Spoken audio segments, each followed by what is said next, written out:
Welcome, welcome. We're Hello? here. We're waiting. We're here. We're hearing you, sir. Can you guys hear Welcome. me? Yes, we are. Welcome. Yes, sir.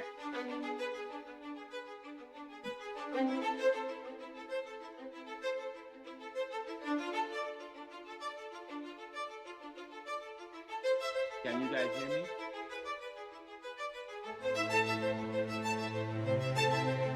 Yeah, we are hearing you. Are Yes, you sir, here? we are hearing you. We are hearing you. Oh wow, no, no, my computer shut down completely. It just went offline.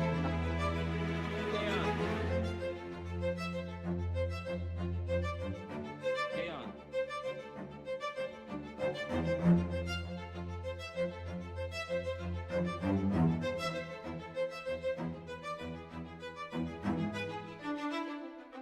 Can you see my screen, guys?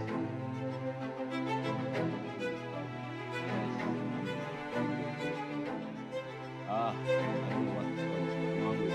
No, sir, we see your profile. Okay, hold on. I'm gonna bring up back the screen.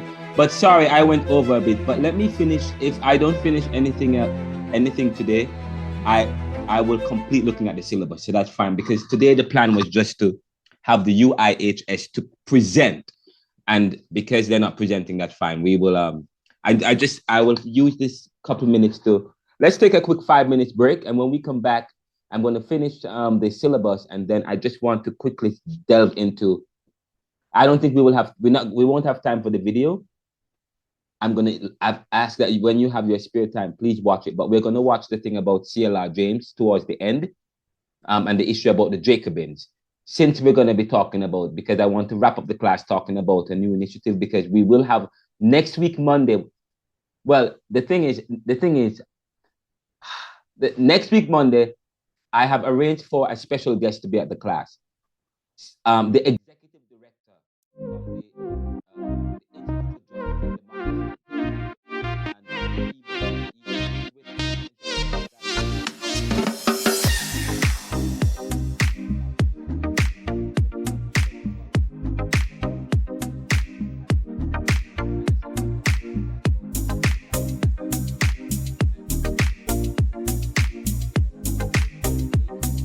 But that's the plan for next week. But I want you guys to watch. There's some lecture that I did that talks about Haiti, and you guys might want to do it as a class project but towards the end, I want to read a letter that I wrote today about the Haitian issue, and also want to talk with you about the petition and how you guys can get involved. I think I want that to be part of our project as character. I would love for us to be active because we talk about outcomes. When we talk, at the end of this course, I want you guys to take advantage of the opportunities to reinvent and to remake yourself into the 21st century. And I have often said, I am all about serving the world today to solve tomorrow's challenges by making popular what was the monopoly. I've often said that, and when I say that, I'm serious. Okay, and I believe I'm learning. I want you guys to know how to create petitions, but first how to formulate your thought. But formulation of thought comes from thinking and thinking deeply and rethinking. So last week we talked about thinking and thinking what was previously thought and of the day. That's critical thinking. Is okay. Thinking from below. It's a kind of thinking, a thinking that makes you. It hurts your head and cuts deep, but it's loving and it is constructive. And I said there's a difference between criticism and constructive criticism. When we construct, we want to build on, we want to look at solutions that will be better. So we said that if the Jamaican government had done X, Y, and Z, and how other persons have done it, but it's very important that we look at that I facilitate that in this course, looking at and because we're operating within a particular milieu. So usually the first couple of classes I ramble on about different things. It's about it is a discourse is like writing a paper. I often say that's why I love teaching this interdisciplinary post-colonial course. Okay, it is writing a paper. Especially someone who is from the subaltern, from looking at history from below. but I want to set you guys up. So I wrote an article about how to create, how to how to create a petition, how to create a petition. You can and I guess I'm not going to talk about how to create a petition in this class, but I think it's on my website on ronaldocmckenzie.com. And if I have time, I'll do it. But how do you create a petition? And petitions are useful resources, okay, to generate concern around or to rally support around an issue that you care deeply about. So petitions are important to raise awareness and so on and so forth. Petition and especially also it's what people use, activists, and sometimes when you want to sway the get policymakers to make decisions and determinations about things, you petitions are important. You know, this course was never designed to talk about petitions, but we in this course we're actively dealing with issues. Not only are we talking about it. So I wanted to share something about the petition, and I'm going to show you how I did it. I'm going to share my screen, and I'm going to talk about the petition real quickly, and then you guys can finish. But I want to spend at least 15 to 20 minutes talking about the petition with you guys and then inviting you guys to sign the petition, and to get involved in the petition, and to share the petition as well. You guys can share the petition. I invite you guys to share it. You can go on Twitter. In fact, I can give you guys Dane. I'm gonna give Dane login account. Dane, when we finish, I need to get with you, or I have to find some time over Santa. I need to get your emails. By the way, if you guys want to share the thing, but get involved, get something. I'm going to read this article, and which is a very academic. It's really not an article. It's part of an academic text. I submitted it as part of an editorial to be published. Okay, and speaking deeply about some of the issues, and I have had the beautiful thing about this is that I got a chance to talk with the source, people who are involved on the ground, anthropologically, to present the perspective, and I would love to share that with you. So I'm looking forward to that. So we're going to take a quick 5 minutes break, and we'll come back. We're going to finish the lecture, finish looking at this, and then I am going to probably go straight into. I really wanted. C.L.R James and the Jacobins. I don't know. I don't think I can get into the UHIS. I probably have to have a different time to get into the UHIS. But because Kayon asked me about Haiti and what's going on with Haiti, I said probably I should play that video. So I will do that. So we take a 5 minutes, 10 minutes break, and then we will finish looking at the syllabus when we come back, because we're going to look at the assignments that you guys. I'm going to talk learning outcomes. Sorry, before you take the break, let me do this. I will take the break at 9:15. The learning outcomes for this course: develop the students on completion of the course will be able to develop their critical thinking and tell their own story. Tell your own story of the Caribbean people. That's why the UHIS is so important, and me doing that lecture last week on critical thinking. And of course, examine the issues of identity and color in relation to Caribbean history and colonization. We're going to talk about the Negro is not any more than the white man. Explore the issue of poverty and inequality in the Caribbean as a direct result of neoliberal globalization.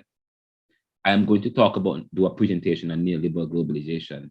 And that was the majority of my thesis and my research was, to be honest, bordered exactly around that. It was very statistically driven and provided data that looks at the Gini coefficient. Gini coefficient studies income inequality in societies, okay? And we use the Lorentz curve, okay, and depending on how and the shifts. Okay, so the book looks at that. So I guess, I don't know if some people think that it's over their head, but it's really good. We also want you to develop your thinking and writing towards developing a Caribbean perspective. Develop your thinking and develop your writing towards a Caribbean perspective. I want you guys to submit blogs, journals, articles, letters to the Gleaner Write. Submit 100 until one is published. That's how you develop your writing. Develop your thinking, okay? And you develop, and by the way, develop and be open about your thinking. And if you get, please revisit. And we're going to be talking more about thinking as the course go on, so that's fine. I won't get into it too much. Develop your thinking and writing towards developing Caribbean perspective. Develop your thinking and writing. Trace the story of your own families as far back as possible. Trace the story of your families as far back as possible. You'll be able to do that. That's why you guys did that activity last week. Relate your personal history with that of Caribbean history. Relate your personal history with that of, how does your personal history relate? And we want you to do it critically examining its impact on your family background. Critically examining. Now, note, I'm going to read it again. Relate your history, your personal history, with that of Caribbean history. Critically examining its impact on your family background. How has Caribbean history impacted your family and your family? Okay, the history of the Caribbean. Critically analyze and rethink the perspectives of key Caribbean, and by the way, that means in terms of your philosophical views and theological views, and if when you look at the view, but if after you have critically examined and traced your personal history and how it fits within that context, and the dynamic and how it differs from another Caribbean person's experience within that context or anywhere else in the world, then it will help you to understand, or it will challenge you. It will challenge the privilege that you hold, that I hold, that we hold about our lives, the privileged position that we hold. Okay, but anyways, discuss ways in which we will critically analyze, rethink the perspectives of key Caribbean and diaspora thinkers and analyze their credibility for today and the future. Again, critically analyze, rethink the perspectives. Notice I say critically analyze and rethink. I keep saying rethink. We are rethinking things. The perspective, to revisit it. The perspectives of key Caribbean and diaspora thinkers. That's why you have petitions. Petitions is about your petitioning for change. When you have a petition, you want to change something, okay? Something that is an important issue. You want to change. And to create a change comes from, it means you have to change perspective. You're changing perspectives.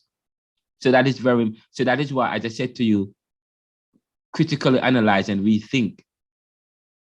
Perspective, petitions come from rethinking, from critical thinking.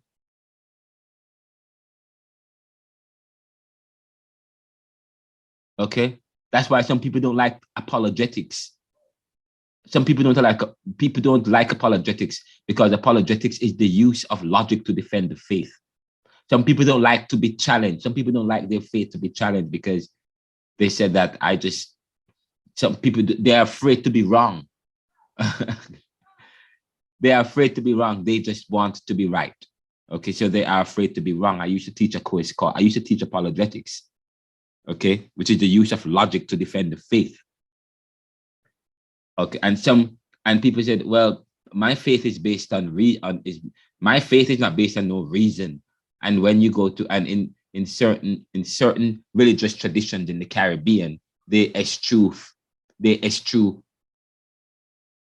theological education because they believe that it takes away from the dynamic and the power of God and how God moves, because they believe that they have a franchise and how God works. They believe that God works in a particular way. But people don't realize when you start to study power and then study person, that's a perspective. that people privilege. So they believe if too much exposure to theological education will dumb you down. Too much exposure to theological will dumb you down. Okay?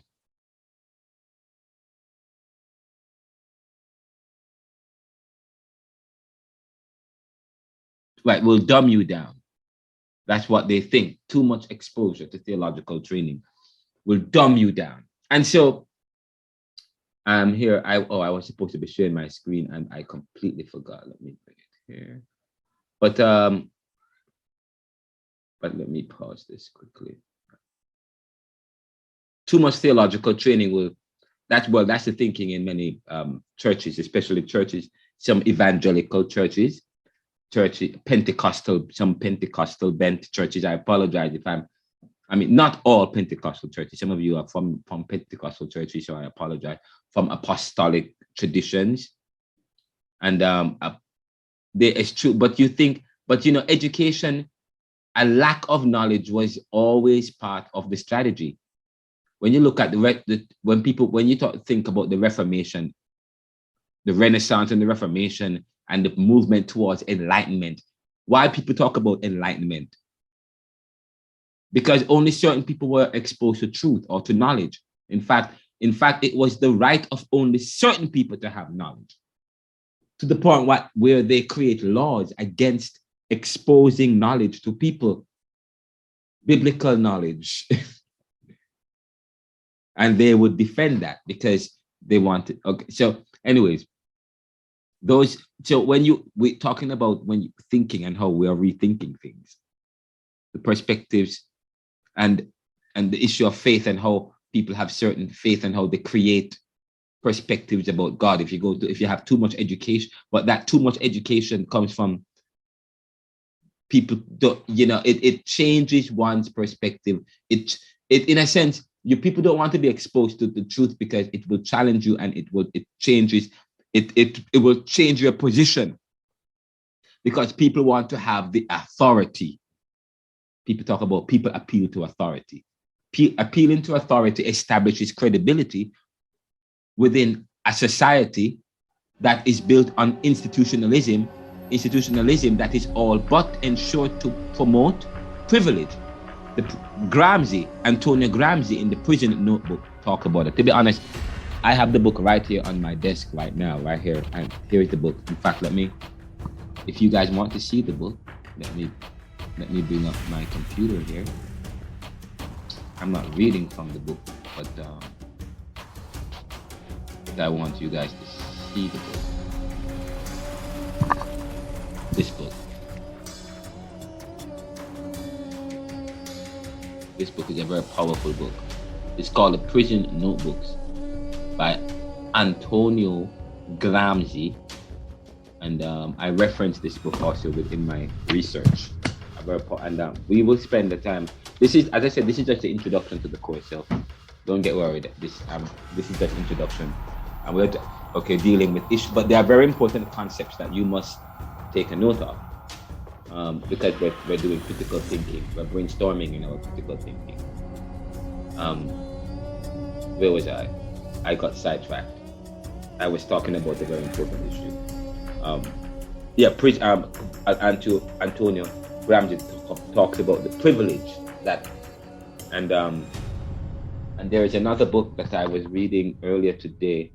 If I could find it, I revisited that book. I've read the book before. It's from Immanuel Kant, which God, where is it? Here we go. Immanuel Kant.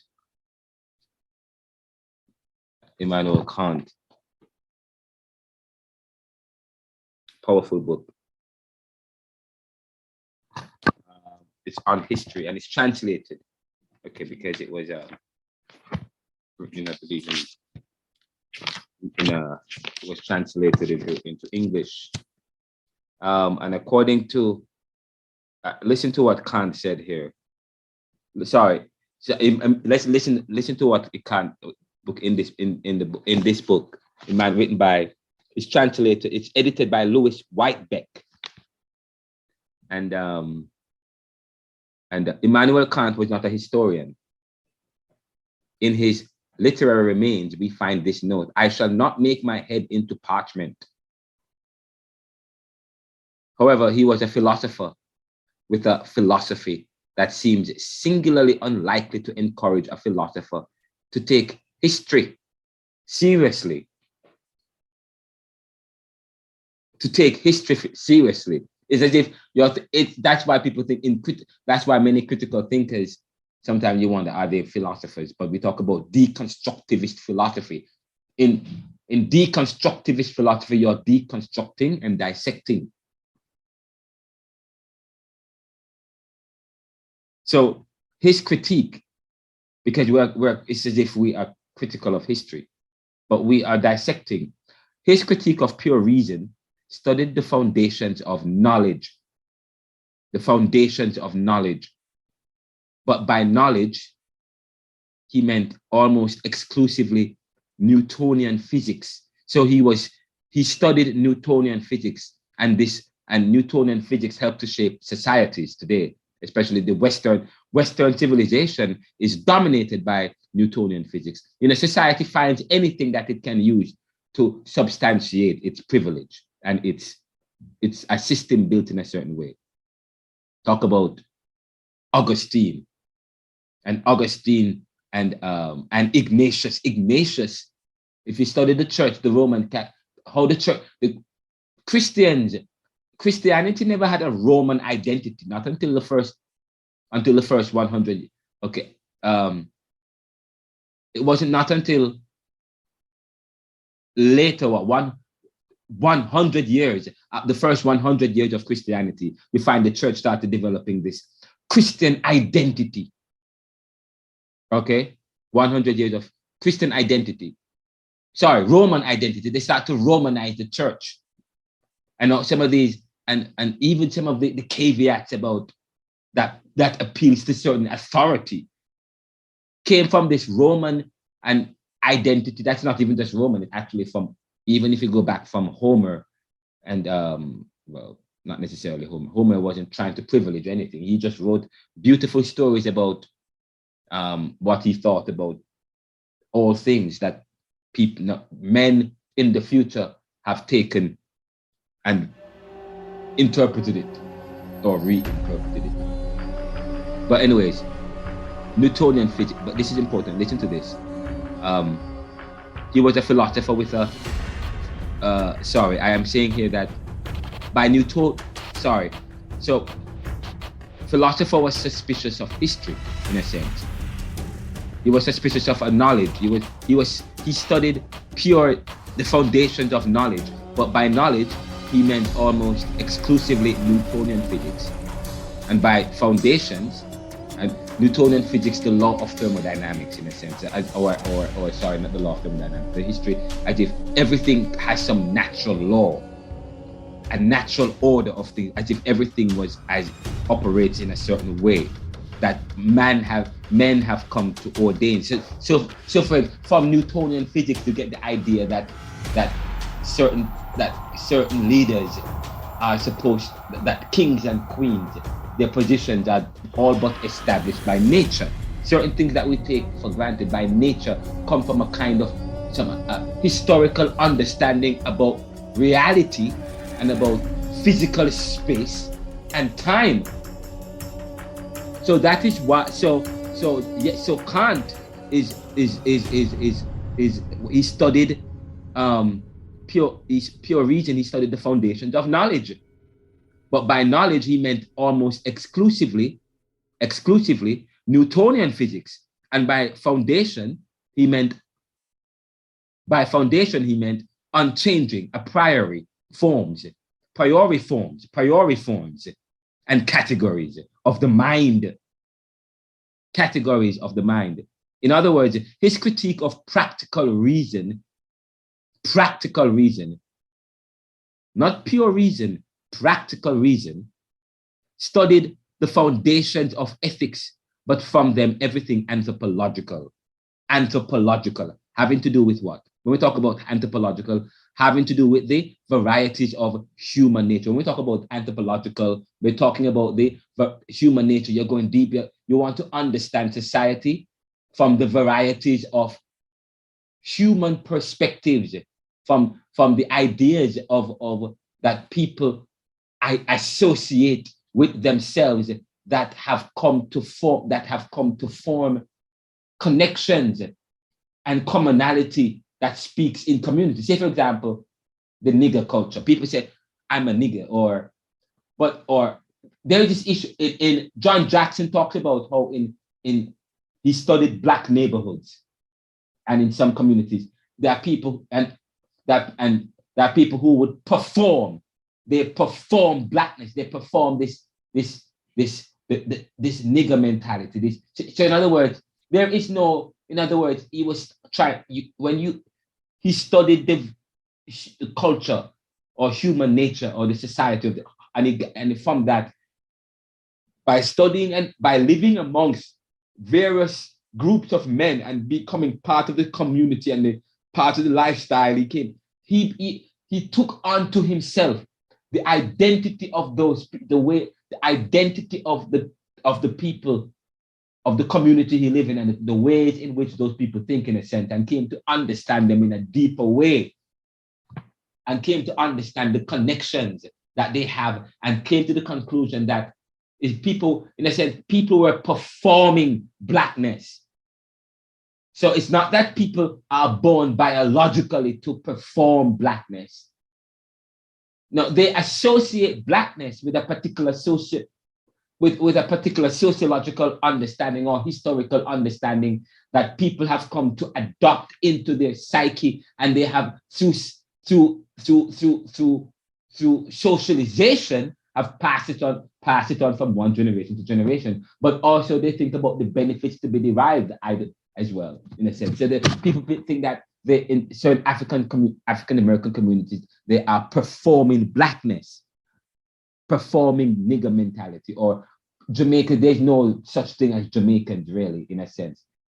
There is an idea of Jamaican, and then a particular human being can step into that role, can step into that identity. I wonder if you understand what I mean.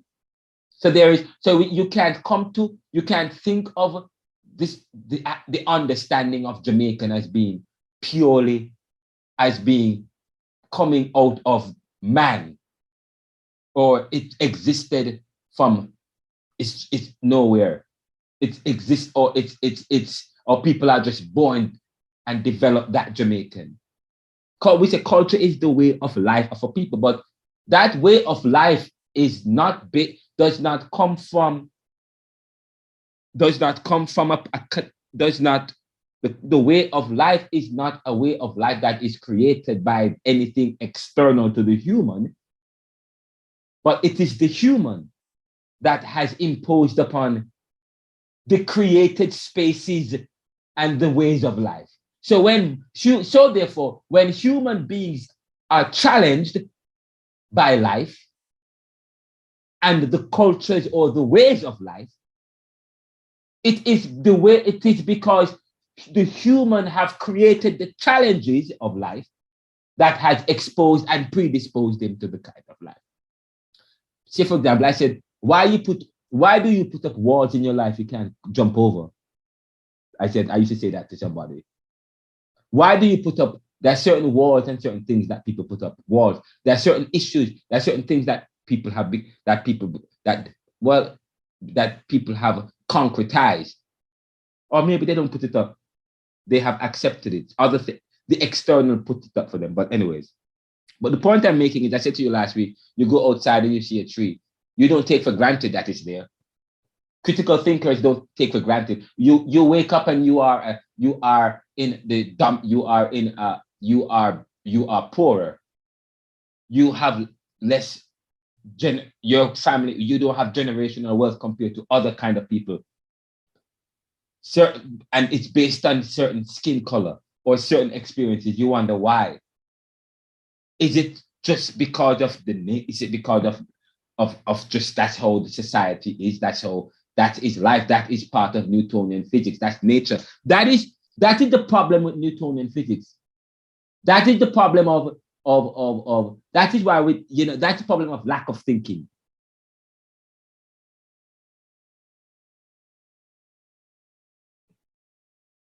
And sometimes it's a strategy.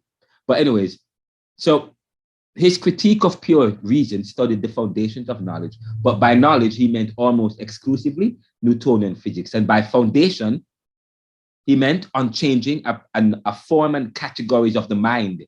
His critique of practical reason studied the foundations of ethics, but from them everything anthropological having to do with the varieties of human natures and circumstances,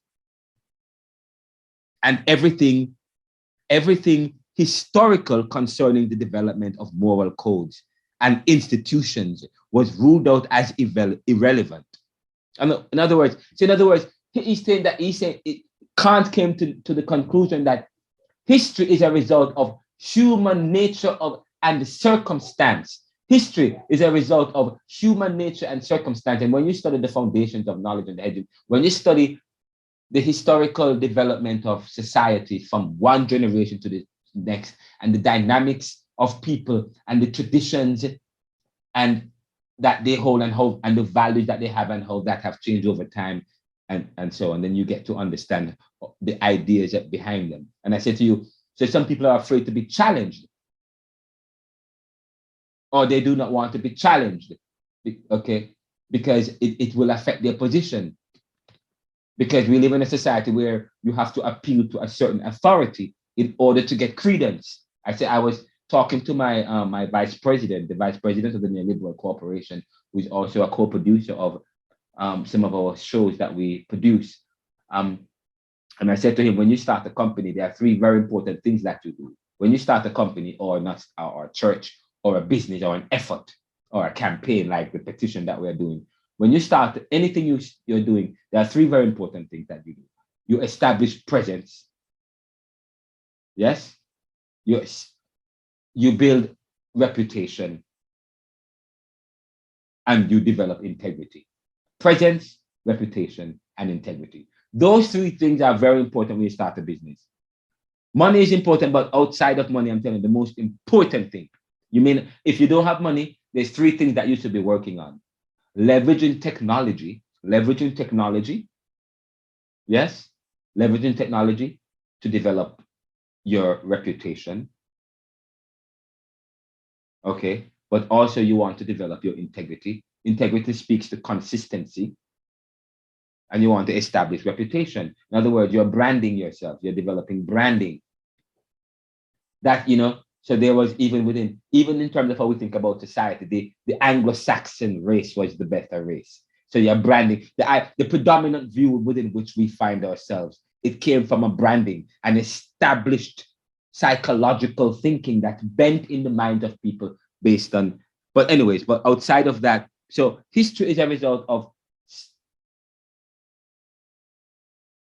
the varieties of human nature and what is happening in society at the time. We talk about different dispensations of society, from one dispensation to the next, and how societies change. How has the Caribbean changed? Now, I said to you, when we're looking at tracing the Caribbean, where do we start from? When we study Caribbean, where do you begin? Do you begin from 1494 or you begin from before?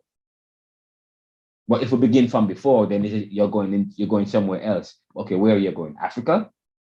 Or where do you remain? And even now, when you look at the Caribbean now, they say that we are people of hybrid identity. Hybrid means mixed identity.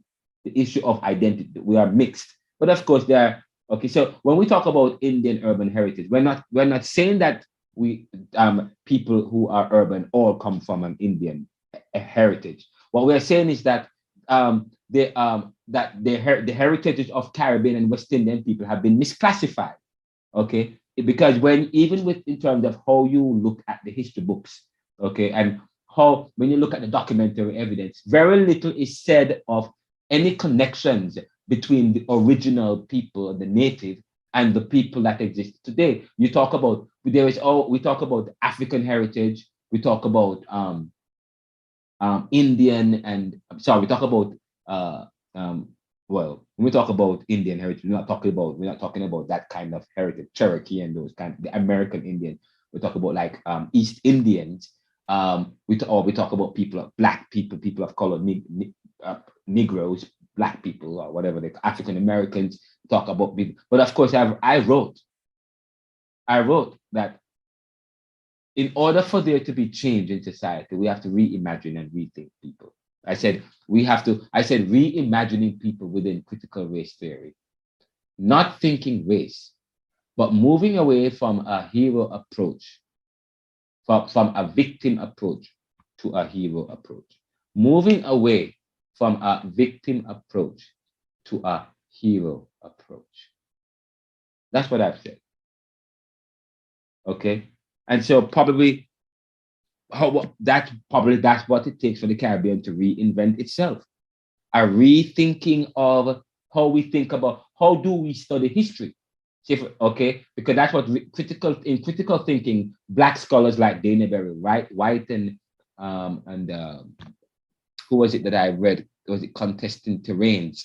Can't remember the name of the author, Richard Gilroy, and the other talking about the way we think about history. But the way we think about history is changing now because who is writing our history is changing. We find more and more people who were affected negatively by history and by the progress and the advantage of society. The people who are affected the most.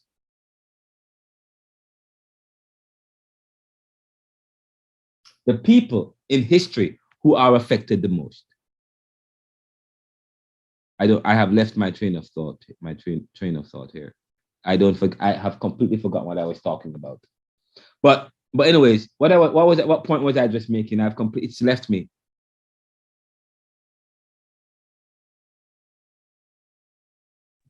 So you were talking about who were writing our history. Yes, thank you so much. Blacks are now writing our history. Who writes? Thank you so much. We talk about writing our own history, but who is right? So the way we think about history is changing. Black scholars are now rethinking how we think about Black peoples and people of color and the people who are oppressed. Rethinking about their position in history, and they are rethinking about it because now they are studying it themselves, and we are because something when you want to hide the truth, you make people dumb, you redefine them, or you hide facts about them. But okay, and then you start to study archives. You look at all, and suddenly people are now taking ownership. That is the problem. When you start to rediscover things, you can take back ownership of things. That is part of the problem of this UIHS that many people don't understand. That's part of this identity and lineage. Part of lineage was not just about a sense of belonging and stuff, but also it was also a sense of property. We talk of why do you think Israel or the Jews could go back to Israel today and take back after thousands? How many years was it? Thousands of years. About how many years? 2,000. How many years that they left Palestine, Israel? Not until 1948. 1948, Israel became a nation, a nation again.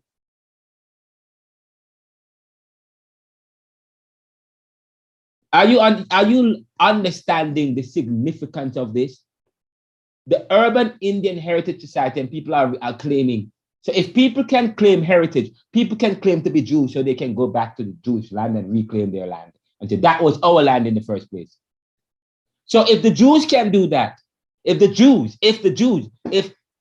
Jews can claim that their land was stolen from them, yes, and go back to that land, go back and claim that land, and to reestablish, then it's time to reason. Then anybody who have anything stolen or lost can now offer a claim. to that land. So now we talk about if so we talk about the issue of lineage. People are talking about it in nice ways. Well, I don't know if we have no, but now the urban Indians are saying no. Well, okay, for urban Indians, you can. I mean, the issue is very one of a political nature. We talk about this misclassified Indians, urban Indians, and whether or not people of the Caribbean were really just of a Caribbean. Do we have any claim to any natives of the land? And if we have claim, what does that mean? Does it mean that we can have some kind of restitution? Can we file grievances and claims on behalf of and we talk about establishing. No, the only history that they want you to establish and to claim is one that is brutal, one where you were victimized, one where you are the only part of your history that they made it, that the only part of history that we have evidence of is the one where we are slaves, is the one that is brutal. But the one that speaks to resistance, where we are, the one that speaks to the indomitability of the man, or the one that speaks to any claim outside of any other race that may seem to claim ownership. Well, you can say, well, probably you can claim ownership in Africa. They would say probably you're African, but if you African Americans go back to Africa, are you gonna be able to claim land in Africa? Are you welcomed? Are you seen as Africans when you go back to Africa? When you think about in terms of land, okay. But probably there's claim to that. But what about but when people file a claim, you don't only file a claim wherever you have experienced loss or injury. So where have the Caribs, from looking at it from a legal perspective, where has the Caribbean, where have we experienced loss? We're looking at it from a legal. When you talk about legal situation, when you talk about things legal, you talk about where have you experienced injury. If any situations that cause you personal injury or loss, any people that cause you can sue them. You always have to demonstrate injury leading to loss. If you can demonstrate injury leading to loss, then yes. Slaves can probably demonstrate injury, but they cannot demonstrate loss. Because, but especially any claim to, there is no claim to this land. There's no claim. For some reason, there is hardly any documentation about any connections. It is as if the way in which the history books were written and recorded, it was written so indelicately, to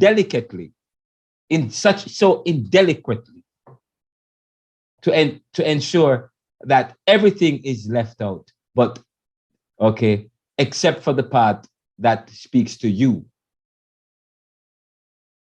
and your privilege.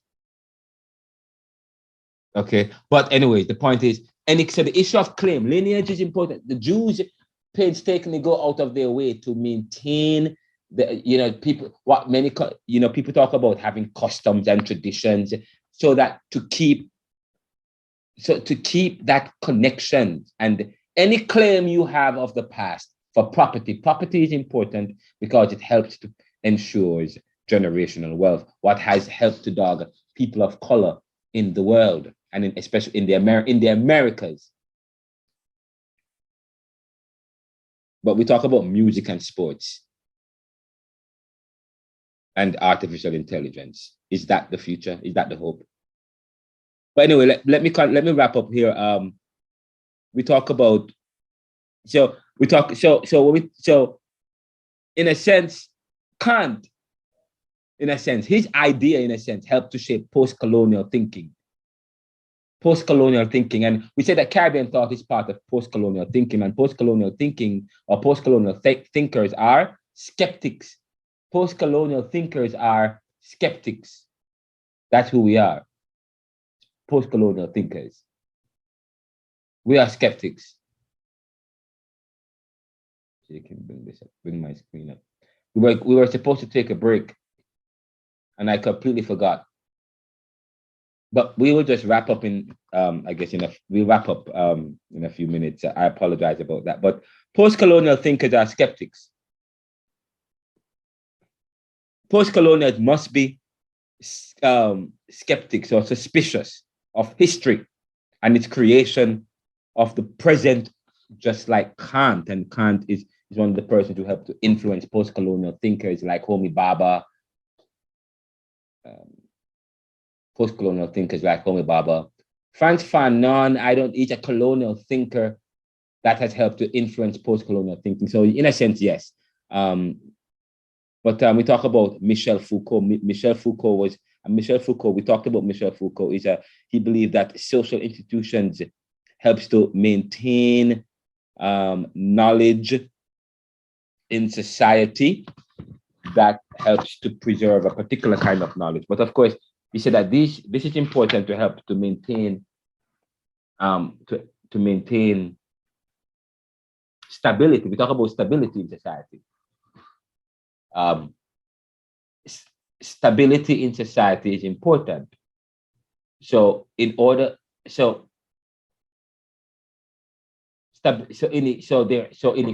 is relevant.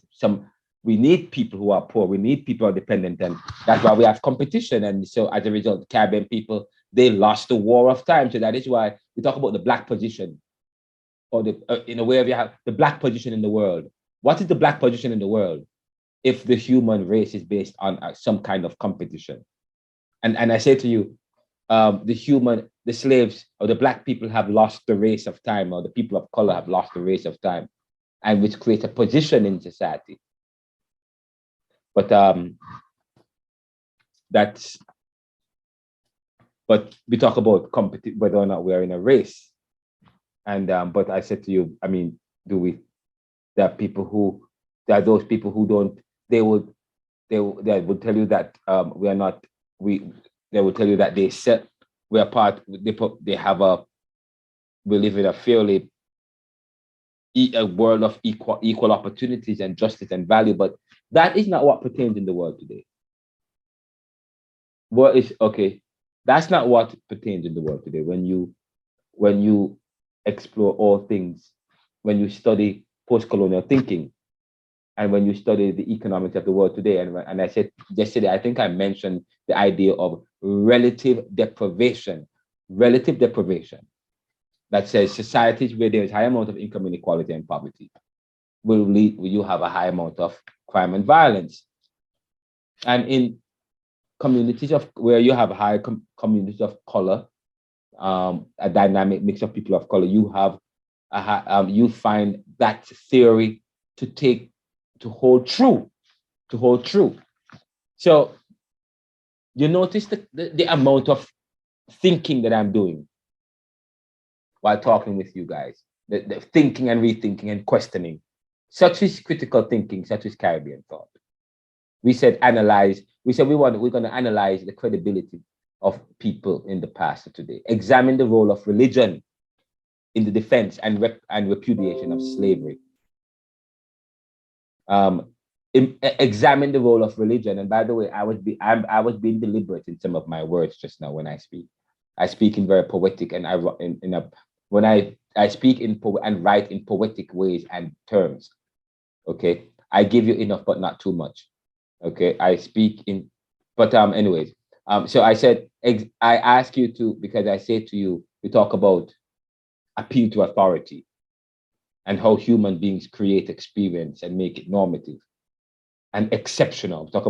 People talk about American value. American human beings have this tendency to exceptionalize their position, an exceptional thing, the exceptional. It is my way or the highway. It is exceptional, which, anyways, religion plays a very important role. We want to examine you should be able to examine the role of religion in the defense of and repudiation of slavery. Discuss ways in which society, and you, the student, can advocate and act on behalf of the vulnerable. So that's why, I wanted to go to the Haiti thing. Again, I said just now, what do we want to do? Which is, we want to discuss the ways in which society and you, the student, can be advocate and act on behalf of the vulnerable and oppressed. Say, for example, doing the petitions, discuss the church and your role in changing challenging structural injustice. Structural injustice. Talk about Michel Foucault, talk about the structure and structures and how structures are created. Antonio Gramsci, a structuralist, Immanuel Kant, Michel Foucault, all those people, all help to influence the kind in that's those thinkers is part of post-colonial thinking, postmodernist views, all those kind of perspectives come on, is helps to influence Caribbean thinking and Caribbean thought. Okay. We want you to be able to articulate your perspective on the Bible's relevance in the Caribbean context, explore US-Caribbean relations in shaping Caribbean and its diaspora. Consider the question, is there any hope for the Caribbean and Jamaica in light of Western capitalist penetration? Consider that question. I wrote an article to the Gleaner about that, but that's one of the questions that's one of the things that we want you to leave with.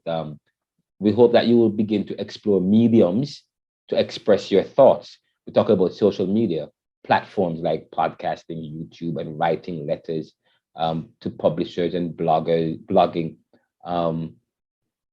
Take advantage of those things. Expressing that thought, normalizing that thought.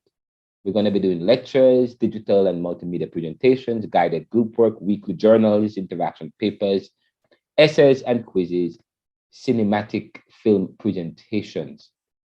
Now, I'm gonna in terms of the grading assignment, we're gonna wrap up with this. What's your assignment? So what's the expectation for this course? There are 13 classes that will cover the course material, and students, we hope that you'll get 10% if you participate in the class. And what does that look like? You get what does that look like? Attending all classes and meeting all deadlines and timelines. Students should communicate their with lecture ahead of time if they are having any difficulties meeting deadlines. So please let me know that. You can, secondly, we're asking you to have a weekly interaction paper, 5%. So I will give you an interaction paper this week. And it will be, I will tell you, it will be about, the question will be about critical thinking. Critical thinking, but how do you, okay, I'll put that, I will ask you that question after this when I'm finished. Let me finish this quickly. Weekly interaction of 5%. I will ask you to do an interaction paper based on a film that you've watched. There's group work, 10% of the grade.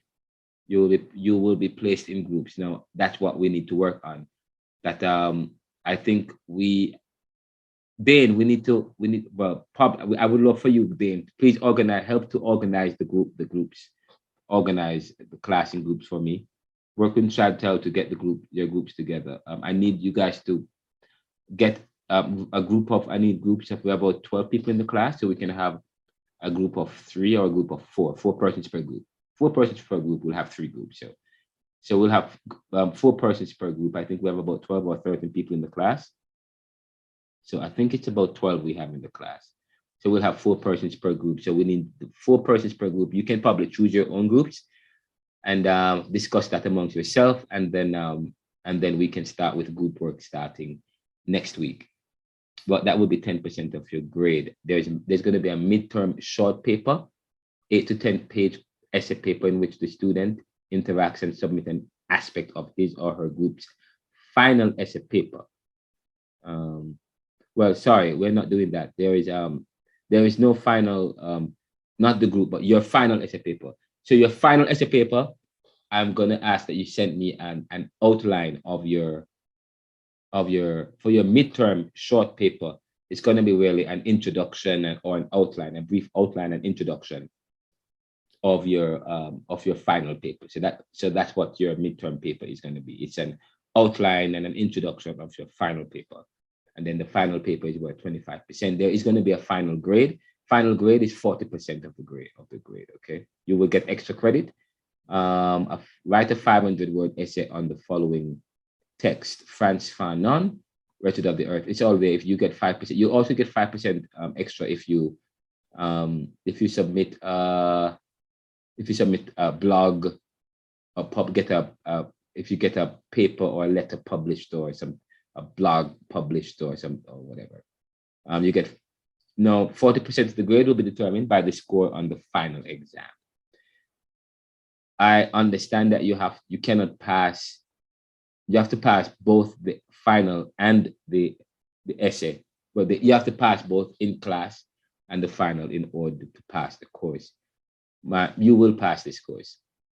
Discussions and lecture topics. I have some lecture topics here. You can read it yourself. Caribbean Thought, Ideology, and Philosophy. The Challenge of Identity and the Issue of Sexuality. Reverend Hewitt Holmes will come and do that. He'll do a presentation on that. Poverty and Inequality and Opportunity, Resistance and Dilemma of Social Power. The Social Origins of Democratic Socialism in Jamaica and the Caribbean. I will do a presentation on that.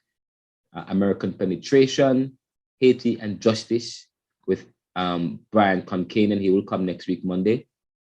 Science and Technology, looking at artificial intelligence and what that means for the Caribbean. Slavery, Maroonage, Emancipation and Humanization, Nationalism, including the Haitian War of Independence, Cuba War of Independence. We'll look at that briefly. Pan-Africanism, Religion, Social Consciousness, Empowerment, Colonialism and Decolonization, and the bureaucratic phenomenon. What is the bureaucratic phenomenon? That is important. I will define that next week. I will define that at the next, not at the next class. I'm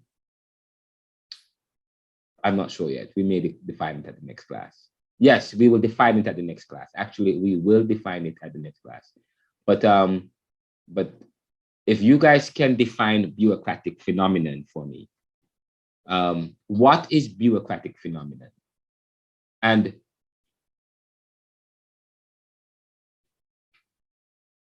yeah, what is bureaucratic phenomenon? How important a term is the bureaucrat? How is important a phenomenon is the bureaucratic phenomenon to the study of Caribbean thought, or why is it an important?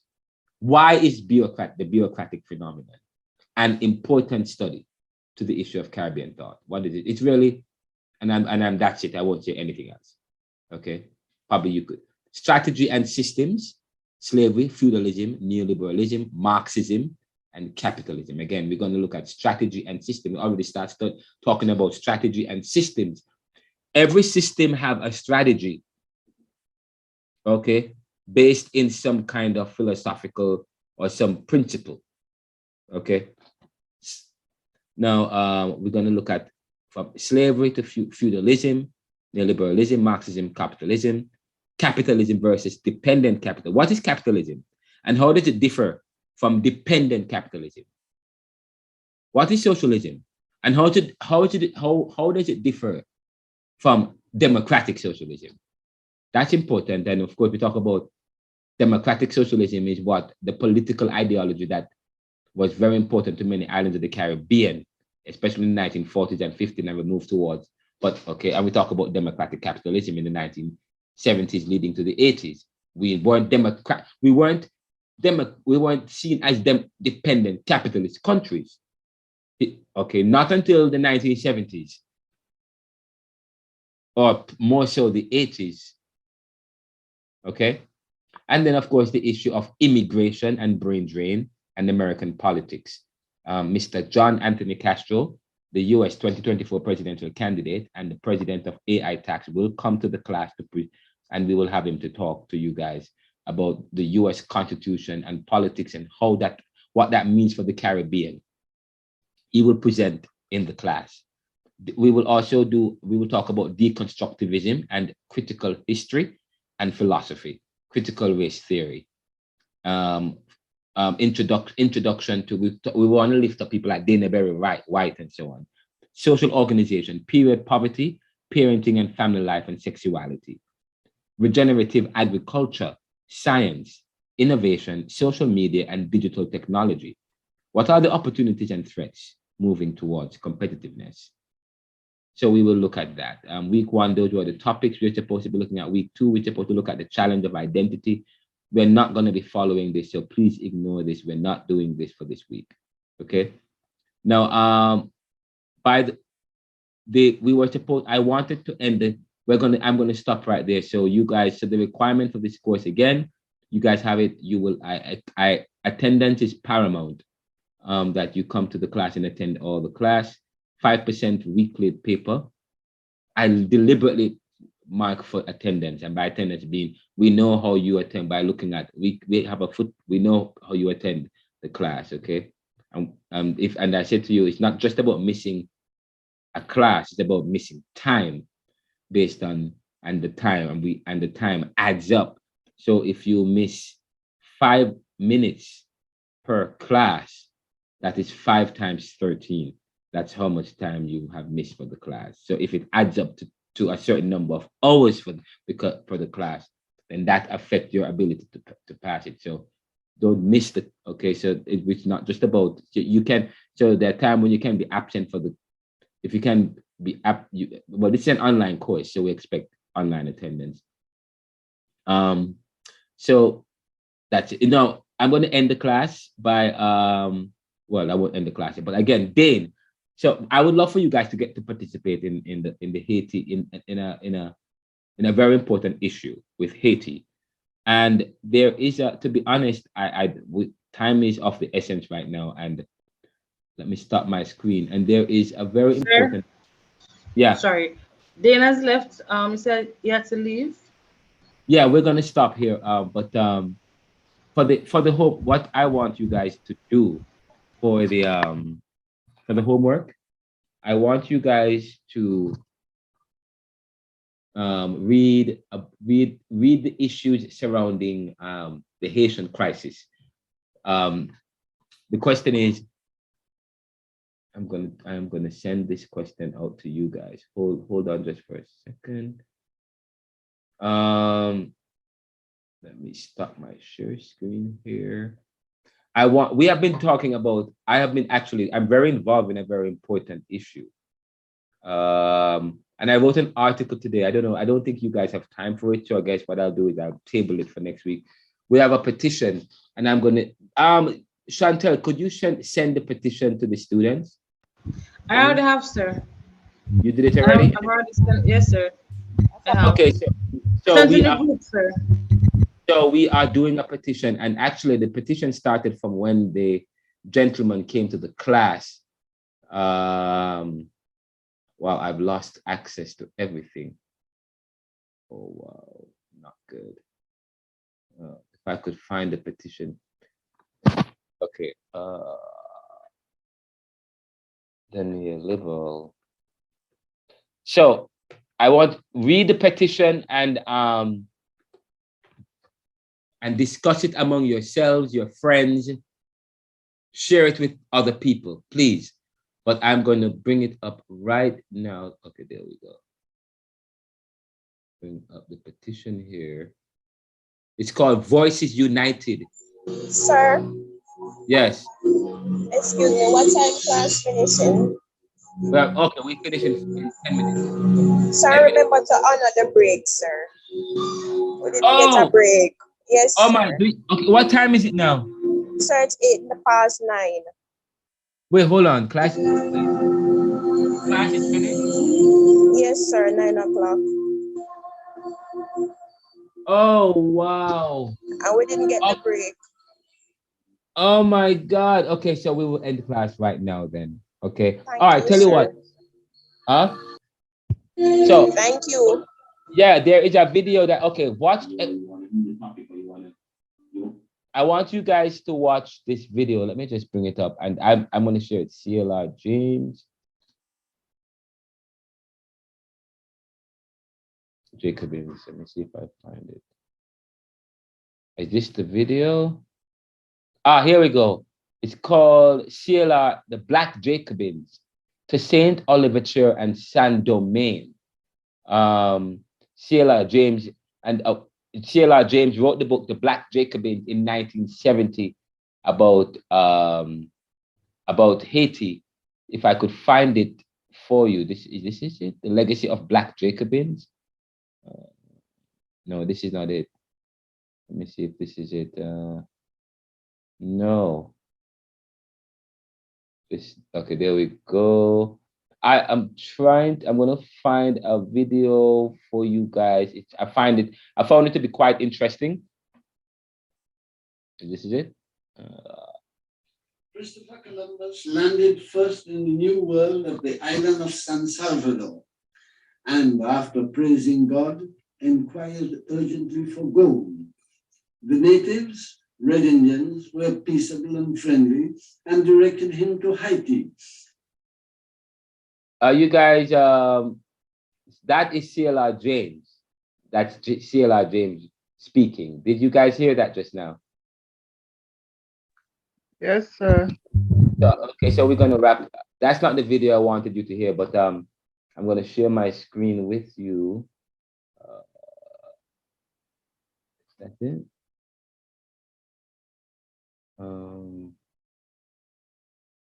Share.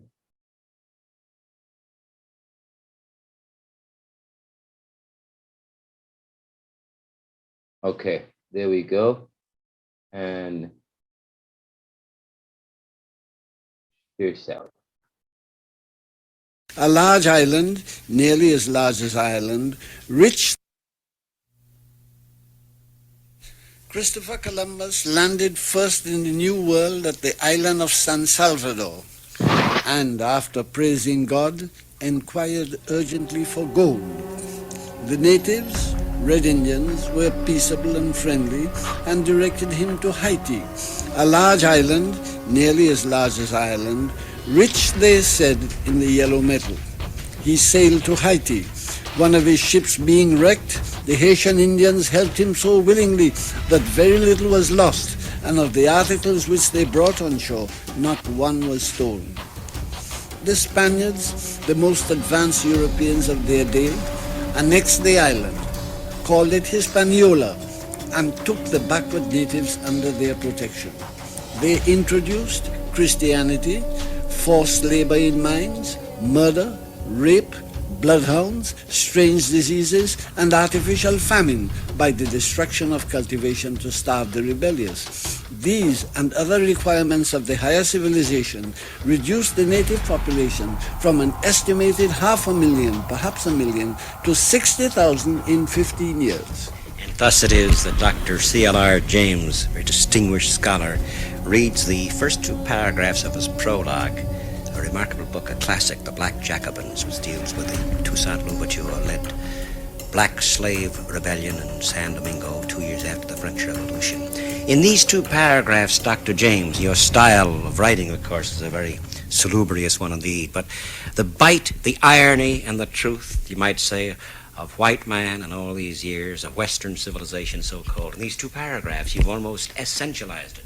Yes, I think so, and I wrote it quite naturally. I didn't have to search, but I'm a West Indian, and we in the West Indies are very much aware of the contrast between what the white man says and what he does, because we are Western civilized in our orientation, so we are aware of all the things he's saying, much more than people who speak a different language or live a different type of civilization.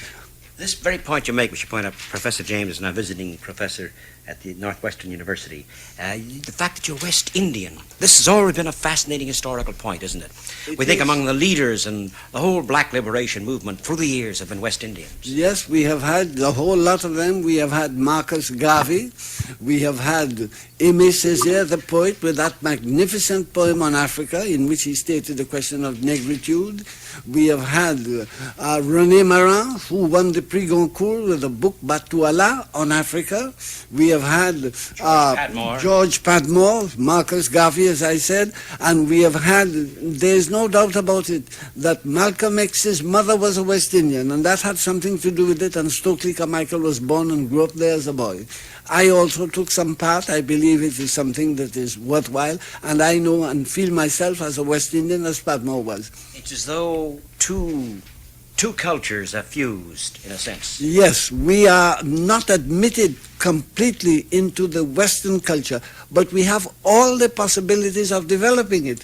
So on being kept back at home, we went abroad and made the best use of both the opportunities of education and the impulse towards freedom which we felt in the islands. That is the reason why the West Indians have done so well. And I would like to add this, that Fidel Castro and the Cubans are not all black people. Fidel isn't black at all. But the attitude of the revolution and what they are doing is essentially a West Indian revolution, similar to what Toussaint Louverture did. Yes, so we come, in fact, you have an appendix to your book, an epilogue. You wrote the book in 1938, how remarkably prescient and prophetic Professor James' book is, because he dealt with the nature of Africa and the possible independence movements back then.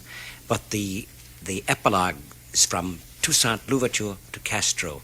Now, Toussaint Louverture, and it's imperative, of course, that white people know this.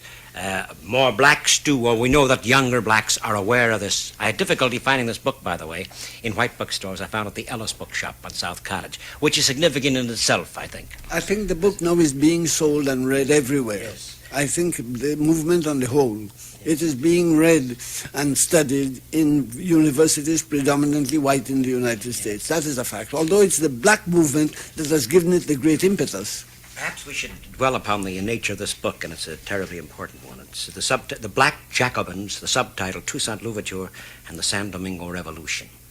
Now, here you describe a scene. The Spaniards came, the French, the British. They found a great... Okay, we will stop there.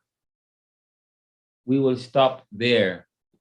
Let me stop there. Did you guys, were you guys finding that interesting?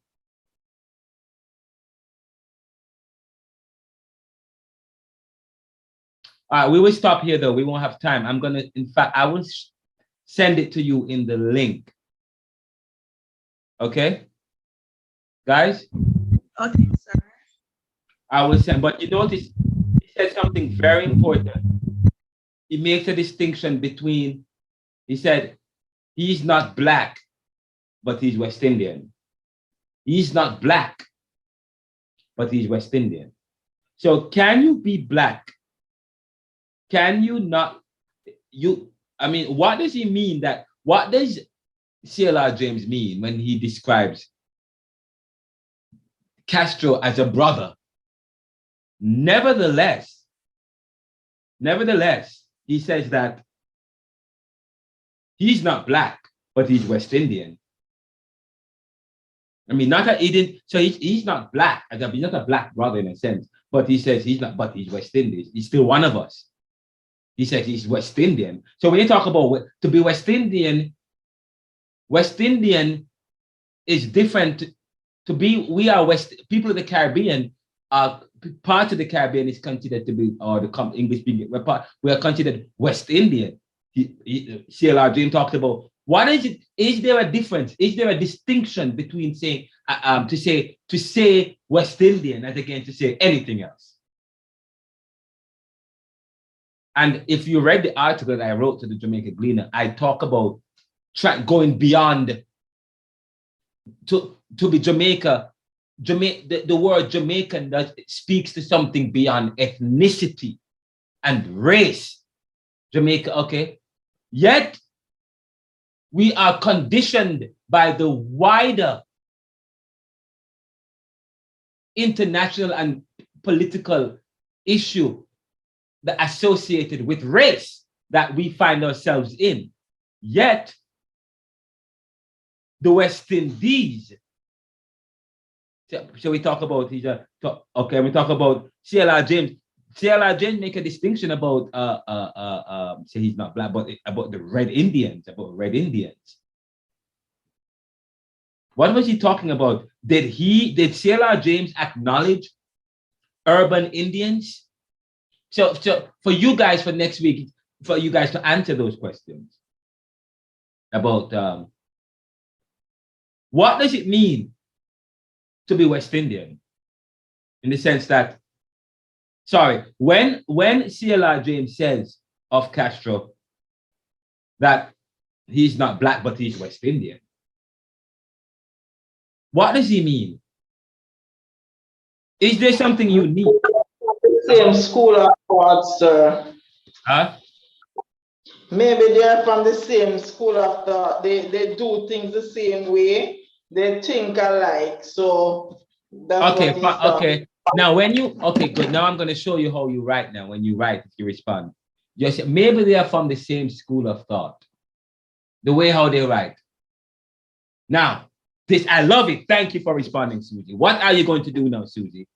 That is your homework for next week, for Monday, for Wednesday. Sorry, actually for Wednesday. Bring this no. No, that's the homework for this week. So you don't have to give me, because we do it in terms of a week.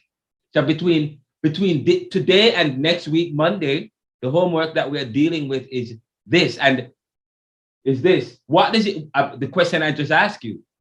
And Chantel, write this down for me, please. What C.L.R James in an interview said that Fidel Castro is he's not black, but he's West Indian. What is it? And Susie said, oh, well, maybe, okay. Now, if I were to ask you to answer the question, of course, in an academic way, of course, you said maybe he thinks, no, that's when you're going to do your research. What is he getting at here? Does he think that they are of the same mind? I mean, sorry, are they of the same mind, the same school of thought? But when you say same school of thought, what do you mean? I'm going to ask that question. What do you mean when you say they're from the same school of thought? Okay. And okay, but you are hypothesizing here. Why would you say that they are from the school of thought? But first, I'm going to ask you, what do you mean by that? So then I can say what I say next. Because if you mean what I think you mean, then I would say this. What makes you think that have anything to do with the same school of thought? Because, well, when you say that they're from the same school of thought, I thought you were getting at something, a particular thing. But how do you know that they're from the same school of thought? By school of thought, what do you mean, though? Do you mean religiously? Or I don't want to give away the answer. I know what the answer is, because you're going to say, okay, I want you guys to do the research. I know the answer already. I know what I'm going to say.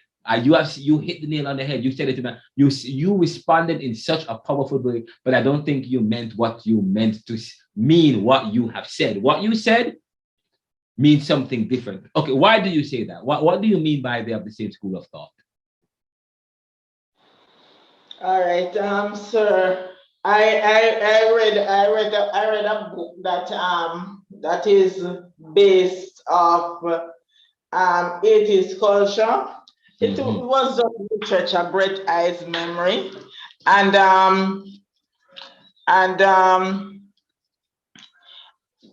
it, to me, the history there, it is somehow related to the kind of history that I hear of Cuba. Yes, it's Cuba. Yes, of Cuba. You know, what history are you talking about, though? All right, so what you call it now? The kind of leadership that is there, really. The kind of leadership that is there.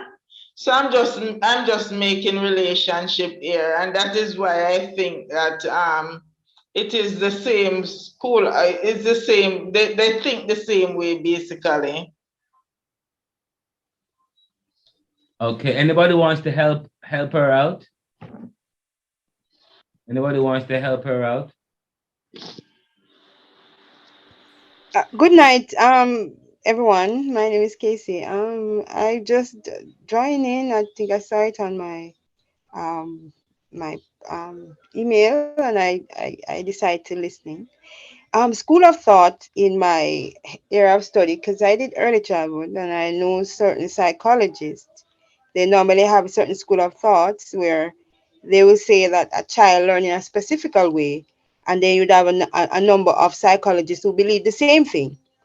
So my understanding of school of thought is that a collective group of person will have the same thinking. So some like Piaget would say that children learn based on age. Then you'll have same psychologists who believe that what his study is and their study is the same thing. So that's my understanding of school of thoughts. Sir. Okay. All right. So you guys, the homework for this week is for you guys to answer the question. What does he mean by that? By that? Are you a student in the class?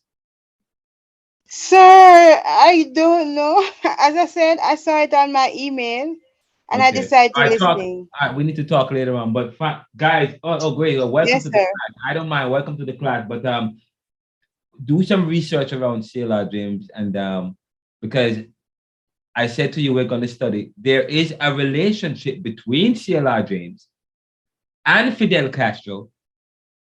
But what is that relationship? And does the relationship between C.L.R Castro and Fidel, does it have any bearing with any other important figure in the Caribbean?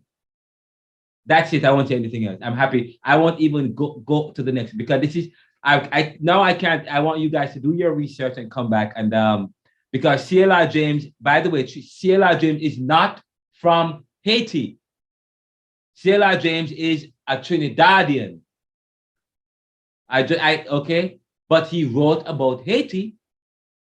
Just as though Stephanie Black, sorry, Jamaica Kincaid is not from Jamaica, but she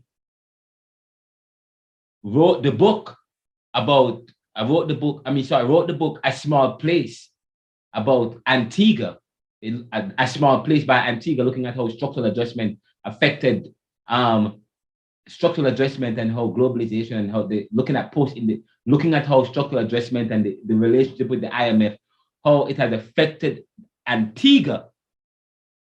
And then Stephanie Black, who is a feminist, developed the book into a film based on Jamaica, using the same style and everything, but in a sense, talking about Jamaica and the realities of Jamaica. And when we watch that film, we're gonna watch that film now. No, we're not watching it this Thursday. We're watching it week after next Thursday. Not next week Thursday. By the way, my birthday is coming up on Wednesday. But next week we're gonna watch the film Life and Death. But it's very important that Haiti. Stephanie Black, who's a feminist, was able to write the book about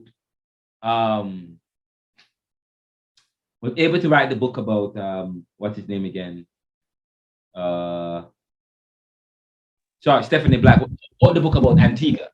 So in terms of the context might be similar. And so on and so forth. So similar experiences.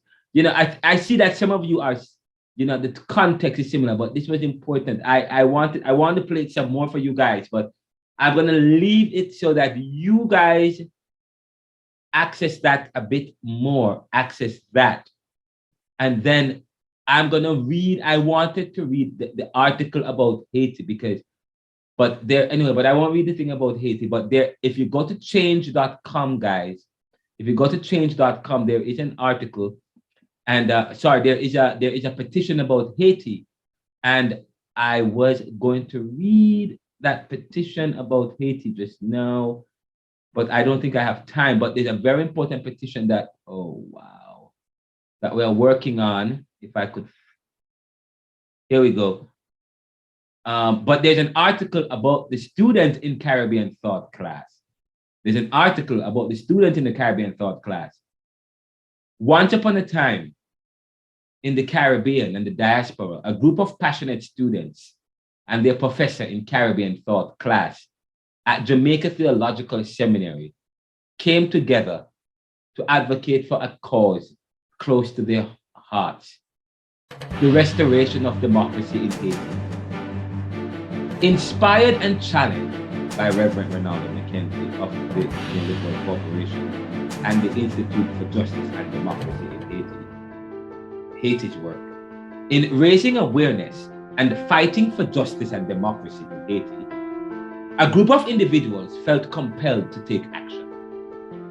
They recognized their duty as Samaritans, as good Samaritans, to their Haitian brothers and sisters, and were motivated by the lack of social action among Caribbean peoples in support of Haiti's fight. With a deep sense of purpose, and this is the last thing I'm doing, and then we wrap up. And then we end. And what I'm going to do is I'm going to promise you that next class, remind me to take the break, okay? And I'm going to give you a 15 minutes break because you guys have been so good in terms of, okay, you guys have been amazing, and I just want to tell you thanks. So, this is where I wrap up the class. So I'm reading from the Neoliberal Post, and you guys are seeing the Neoliberal Post website, RonaldoCMcKenzie.com, and there's an article that was published in the Neoliberal Journal. It's called, and it was submitted to the Jacobins magazine and also to the Jamaica Gleaner and to other media houses. It's called Voices United, a petition for Jamaica in Haiti. This is not the actual petition, but it's an article talking about the students and the petition.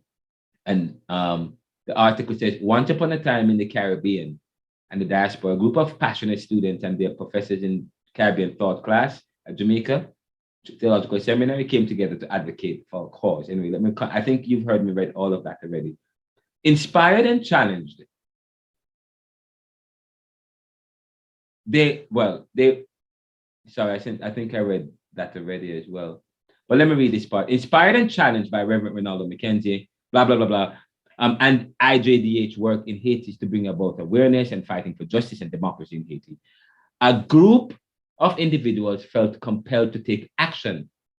They recognized their duty as Samaritans to their Haitian brothers and sisters, and were motivated by the lack of social action among Caribbean peoples in support of Haiti's fight.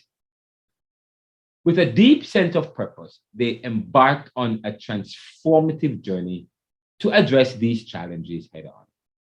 They believed in the power of unity and sought to gather support from the Caribbean community and its member nations to take a stand for their Haitian brothers and sisters. In their quest to bring about change, they decided to create a petition campaign titled CARICOM People and Their Diaspora Support the Restoration of CARICOM in Haiti. The petition aimed to raise awareness about the deteriorating democratic situation in Haiti and call upon CARICOM to remove international support for the current de facto authorities. With great enthusiasm, they carefully crafted the petition, capturing the essence of Haiti's struggle and its significance to the Caribbean region.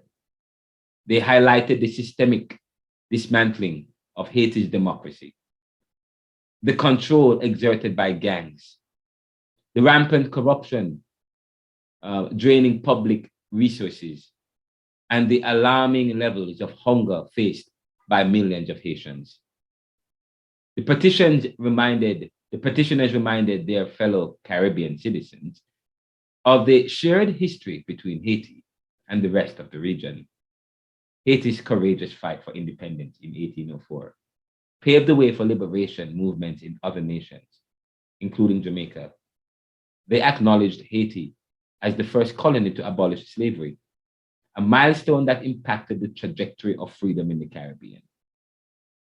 Understanding the challenges faced by Haiti, the petitioners stressed that international support for the de facto government was not only a betrayal of democratic values, but also a disservice to the Haitian people who had sacrificed so much for freedom.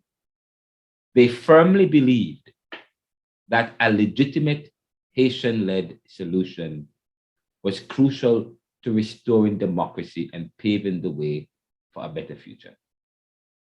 As they penned the petition, the petitioners recalled the remarkable role CARICOM had played in the past.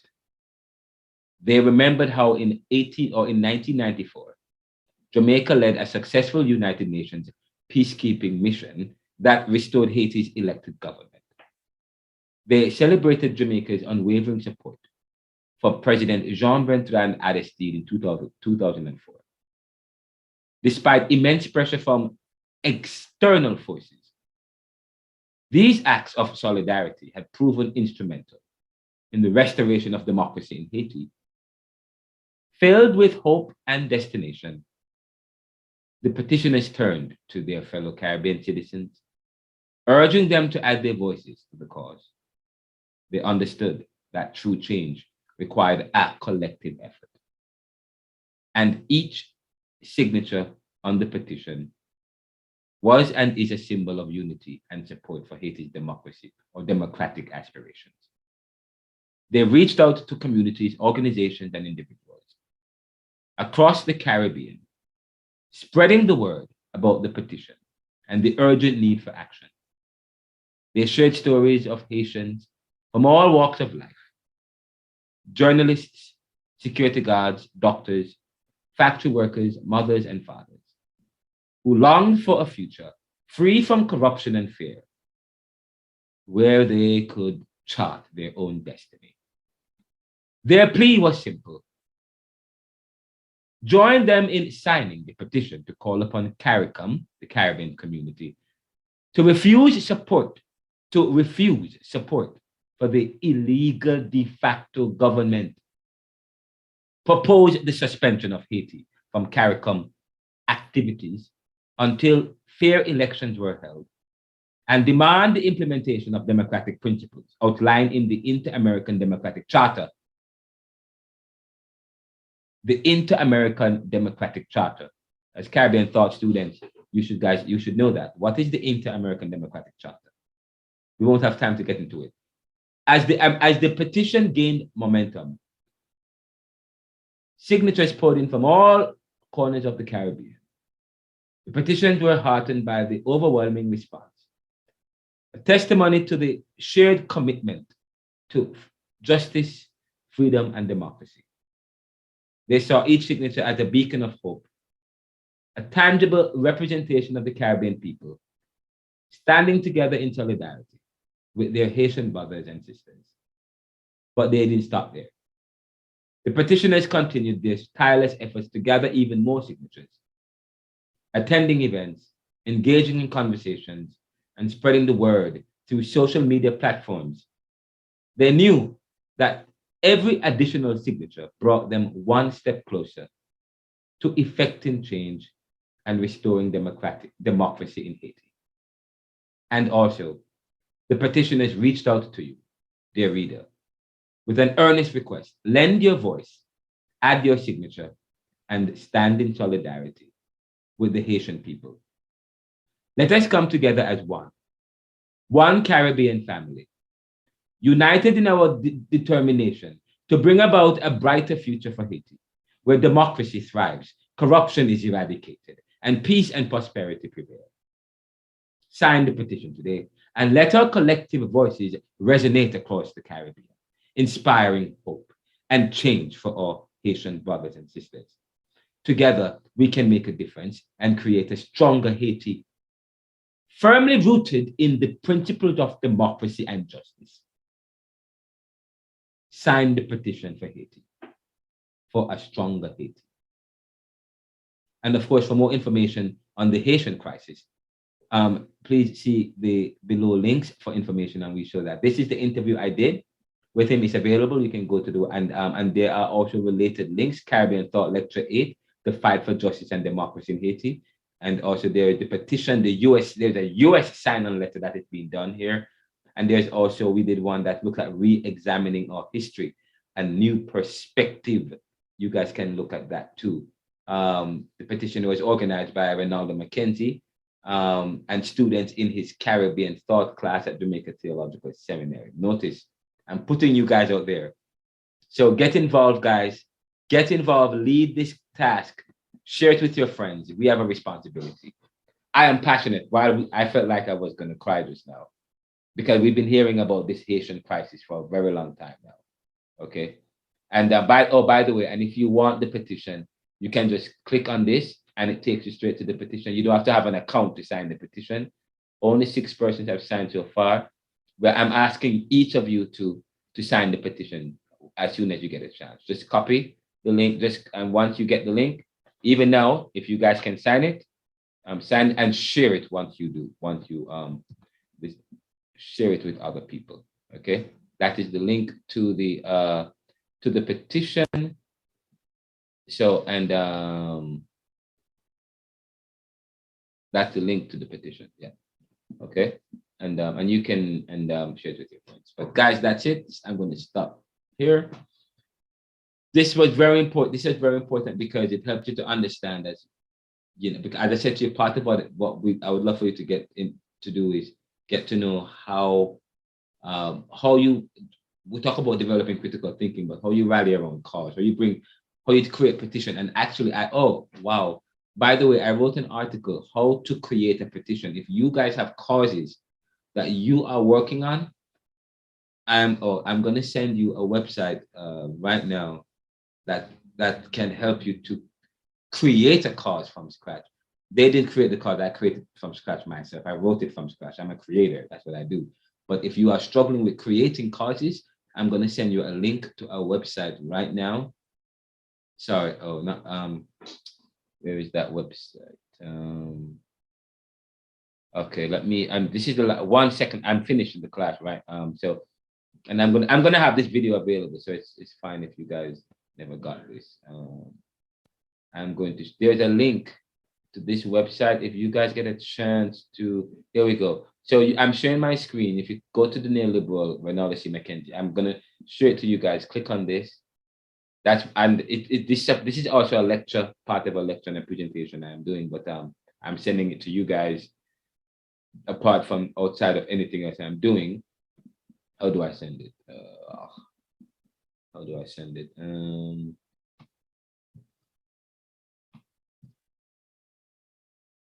Copy.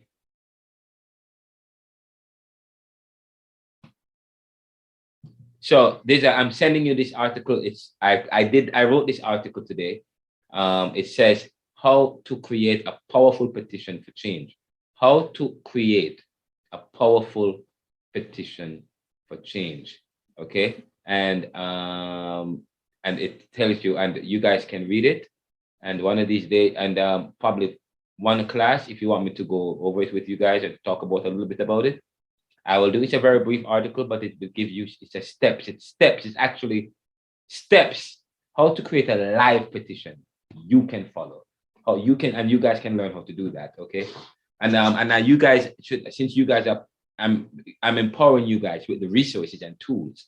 So if you go to this, it will show you how do you create, and if you have causes you're working on, it doesn't have to be for international. It can be for Jamaica stuff, or it could be an organization, an issue. Some of you have issues that's going on in Jamaica right now that you guys want to lead a cause, lead anything, or a petition to. So maybe what you could do, or maybe a project could be create an awareness around an issue,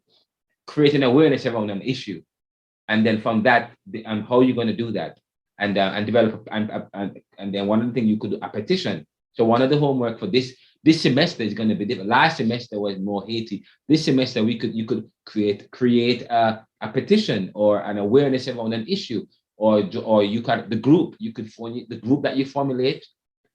What issues going on in Jamaica? What local issues are in the Caribbean that you want to work on? Or you might say, I want to work on this Haitian thing and find a way to even expand it in my church to develop to develop awareness around the Haitian crisis. So so what I'm going to be doing, so there are two awareness. I'm going to bring awareness around the urban Indian and the issue of identity and lineage. Okay, but and the issue, the Haitian issue, bring awareness around it so that you guys can talk about it with ease. But also you guys can create petitions and sign it and get people to sign it. You can send it. You can, I can also, if you guys want and your email to be added as people who can share and send the link, and you can manage the link and you can see how it's performing, how we're doing. If you guys want to, in fact, I believe that as all of us in part of this class, we can join the efforts, be a part of it. Right, and part of your weekly progress interaction paper could be interaction about the campaign. If you get involved in about the Haitian campaign and what you're learning and what you're experiencing and how it's going and who you send it to and what people are saying, you could, okay, so if you could, we could send you the email. I'll send you the email for the petition. I'll add you to the email list, and you will also have access to the petition. You could send it to your friends and follow up the petition and get involved in. So we want to build awareness around it. So remember that we said that Haiti got independent in '84, but we are calling for them. We're calling for democracy in Haiti today. How is that so? How is it that Haiti was the first democratic? They were the first Black country to get independence, but today we're calling for a democratic solution or the restoration of a Haitian-led democratic solution in Haiti. How is that possible? Okay. All right, that's it, guys. Take care, guys. What good, and thank you, guys. I want to spend some time to speak with each of you this week. So between now and next Monday, you're gonna see me calling you. If you see me, it's part of it. You haven't done anything wrong, but it's part of getting to know. I did that for every class. At the beginning, I reach out to every student. So between today and Friday, my birthday is Wednesday, so I won't do any calling on Wednesday. Wait, hold on. Do we have a class on Wednesday? Oh, Yes, sir. wait, hold up. I will let you know if we're having a class on Wednesday. It's my birthday. Oh my God. We will have a Yes, class. sir. Oh, wow. Okay, let me stop share the screen. We are done for today, guys. Thank you guys so much. Thank you, guys. May God bless you and keep you. And call Sir, you. Yes, Casey. you said you wanted to say something to me, right? You are the new student, right, in the class? Yes, sir.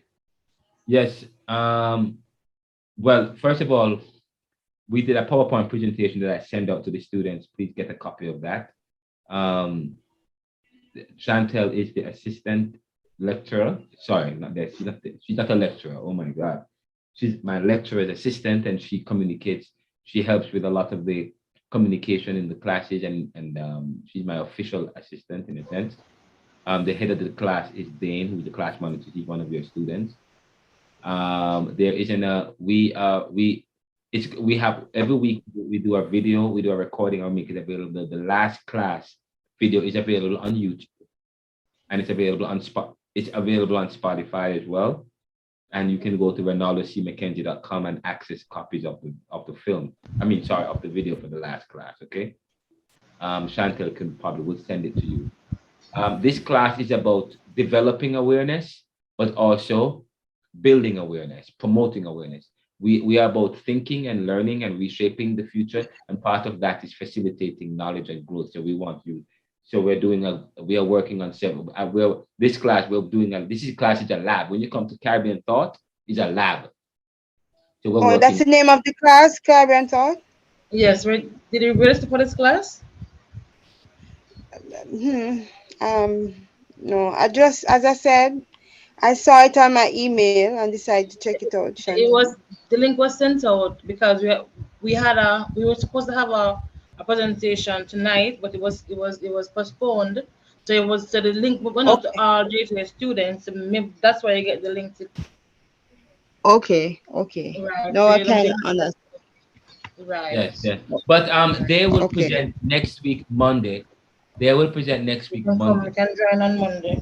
You can join next week, Okay, okay. and we have other special guests that will join the class, such as John Anthony Castro, the U.S. 2024 presidential candidate, will join the class from the U.S. talking about American politics and what it means for Jamaica and the Caribbean, and his role in American politics. He's running and he's suing Donald Trump as well for his role. In January 6th, we will also have Reverend Hewitt Holmes will join us talking about sexuality. The issue on sex. He's the pastor of a Toronto church. He's from Canada. I mean, he lives in Canada, pastors a church in Canada, but he's originally from Jamaica. He was ordained by the United Church. He was my a student. We were both students studying in the United Church when just before we were ordained as pastors in the United Church. And so I would love for you guys to and we have one more guest, Brian Concanen, executive director for the Institute for Justice and Democracy in Haiti. And we have several other guests that will come and join the class as well for this semester. But this class, the class is powerful. The class is a lab. We're not just talking, but we are thinking and talking, and we're doing something about what we are doing, what we're talking about. This class, Caribbean Thought class, is leading at the resolution, the petition, creating awareness around the Haitian crisis, and we want to bring about change. We're bringing about change. So that's what we are about. And thank you for joining the class. And please visit us again if you get a chance. Okay. Sure, Mr. Mackenzie and Miss Burton. Thanks for having me, and I'm looking forward to come to next class for that session. Thank Yes. you. You are welcome, Stacey. Yeah, Have man. a good night. Thank you. All right. God bless you. Thank you, guys. And I pray that God will keep you guys. And I pray that He will continue to expand us, give us opportunities for the future, help us in our endeavors, and bless us to help us to be safe. Keep us safe, Lord God, and help us to be safe and not to put ourselves into situations that make us unsafe.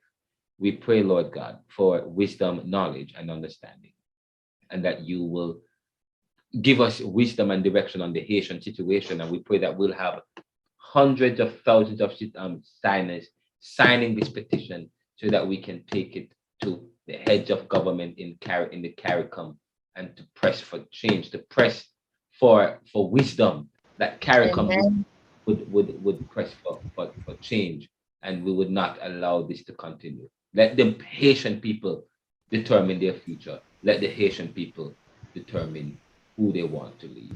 Yes, Lord. These are the mercies we ask. Amen. I will meet with each of I want to meet with you, each of you guys this week. For the rest, whatever is left of the week, we will work it out. But at some point, I will text you and tell you, hey, are you available? I'm calling you now. Okay, you just get a sporadic call from me. Say, hey, this is Ronaldo. I'm calling you.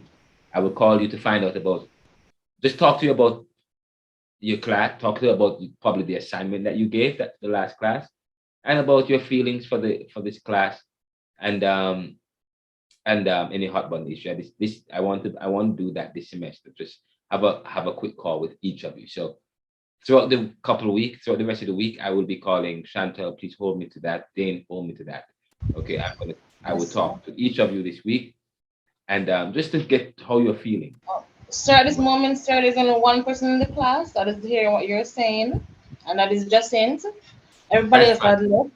That's fine. The class is. So we have to put that in the group that you're meeting each person this week by phone. Yes, we can do that. And the class, well, I see 4 participants, unless one person is hiding them. Me, yourself, and Miss Jacinth and Miss Casey, who was not in our class. Okay, all right, Jacinth. And Jacinth, how are you? I'm fine, sir. Good. And did you watch the? Did you watch the video that we did for the last class? No, sir. But when you do get a chance, please get a chance to read it. It's really powerful. I watched it, and it was sometime when you have to watch something again to get the gist of it. You know. Okay, sir. And what in terms of the Haitian crisis? Do you want to get involved in it in a more significant way?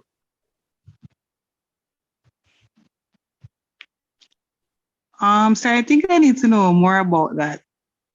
Great. Well, we're going to spend some time talking about it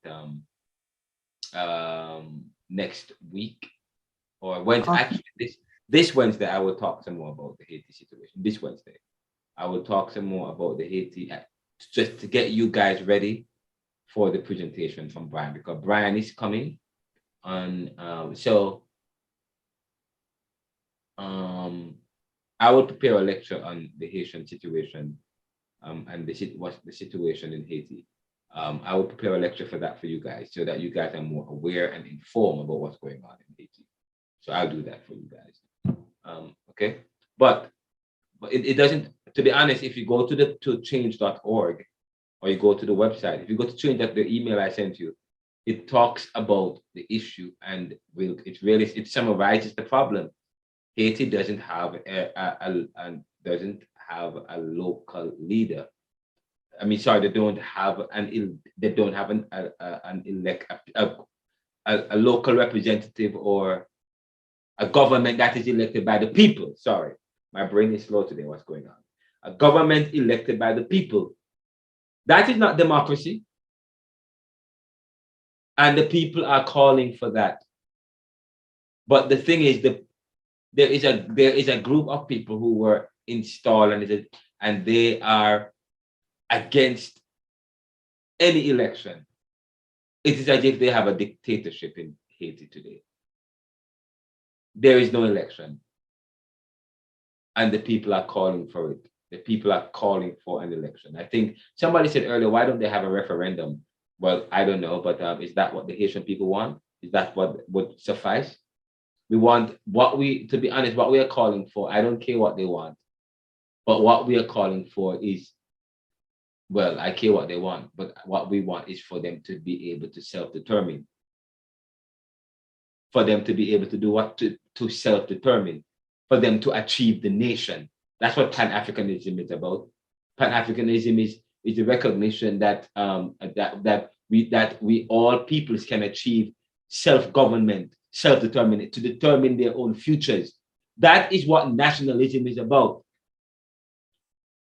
The fact that Haiti does not have an elected government and have the people who are opposing, it means that they don't have democracy. It means that they have not achieved the nation. The nation, a nation state. The question is, have they achieved the nation? Achieving the nation is important. We thought they achieved the nation. That's what independence is about, achieving the nation. But there is no nation, because guess what? Because the leadership, they're not the people who are leading them have been installed by and blessed by those outside and external to the local. That is a problem. So, and every country needs that pride, But what you have is that but you also have a local infighting. I mean, not an infighting. A group of people who are privileged. Like it's as if you have a group of people who hijack the country. But then some of the people in the Western world, some of the countries, the group that leads that I mean, some people here in the West, in the global North, there is some people who have connections. Maybe there are connections. I'm not going to say that, but we understand that there are deep connections somewhere. When you have connections, when you have strong connections between people who are involved in exchanges, then there's a problem. Because why do you think the West was so slow and Germany was so slow to apply pressure to Russia? Because Russia and Germany are in bed. Russia and Germany they have an economic partnership and economic deals. It's in Germany's interest for Russia to do well, in a sense. So those kinds of connections help to mitigate change and to mitigate change. We talk about the local. What are the locals doing? the local nouveau rich. The nouveau rich, the elites, the dominant class. You know, every Caribbean country have a dominant class. Sometimes we call them the new house slaves. We call them the new what? The new house slaves.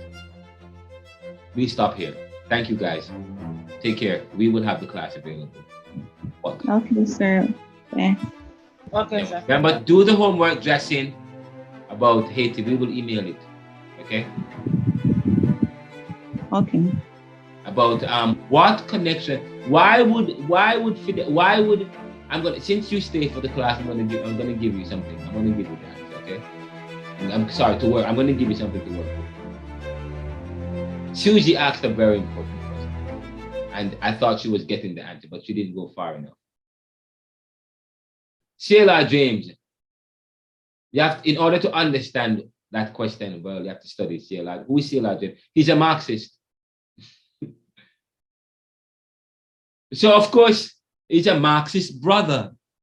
School of thought. When you talk about school of thought, you talk about disciplines. He's a functionalist. So, okay.